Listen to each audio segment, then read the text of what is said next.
Starting a business is hard, so imagine doing it when you're 10.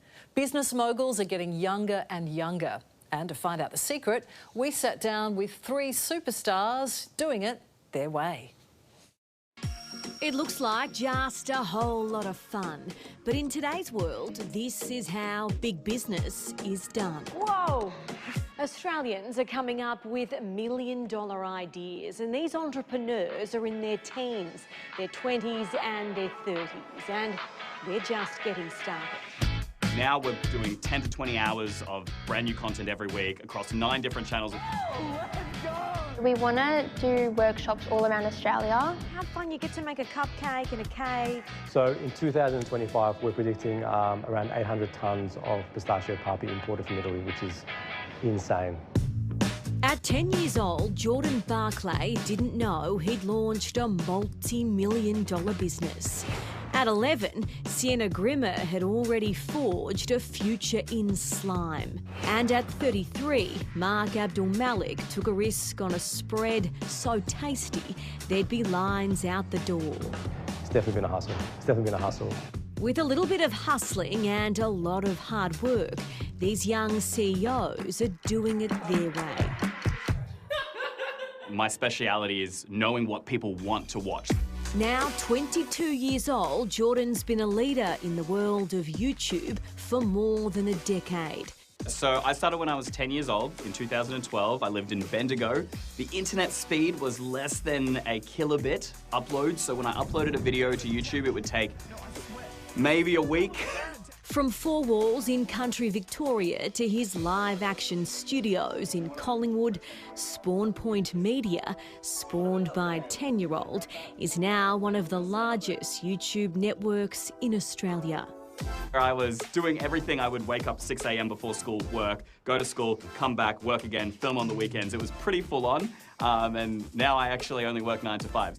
Now, Jordan employs 100 staff, has a loyal following of 20 million online, and travels the world making videos. I can become king! I got to live in King Henry VIII's castle when we were working with ASUS to promote their new Lenovo laptops. If you didn't recognise this young gun's name or face, it might be because of your age. Jordan's famous among tweens.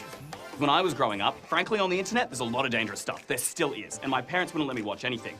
Our mission is to create safe and engaging content for youth and families. Never underestimate my feet.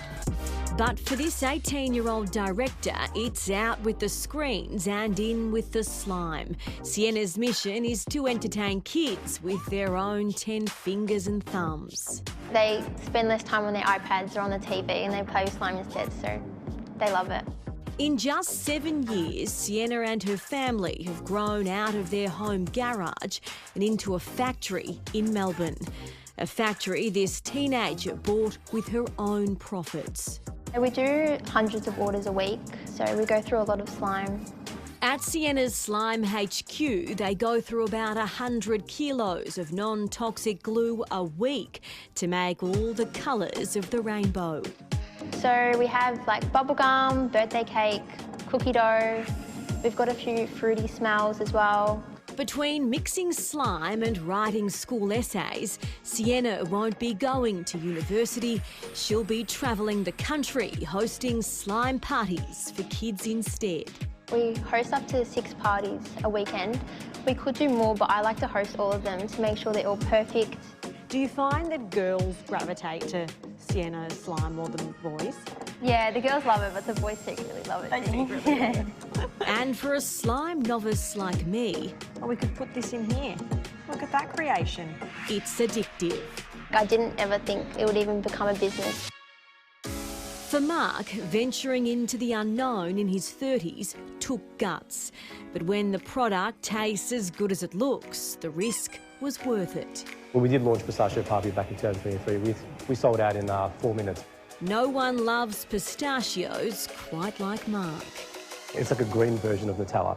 It was Mark's weakness for the Italian confectionery spread that led to the birth of Pistachio Puppy.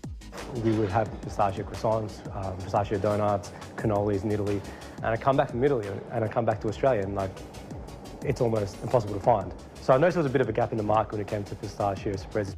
With business partners Chris and Pat, the Papi has spread its wings from independent supermarkets to Woolworths in just 2 years.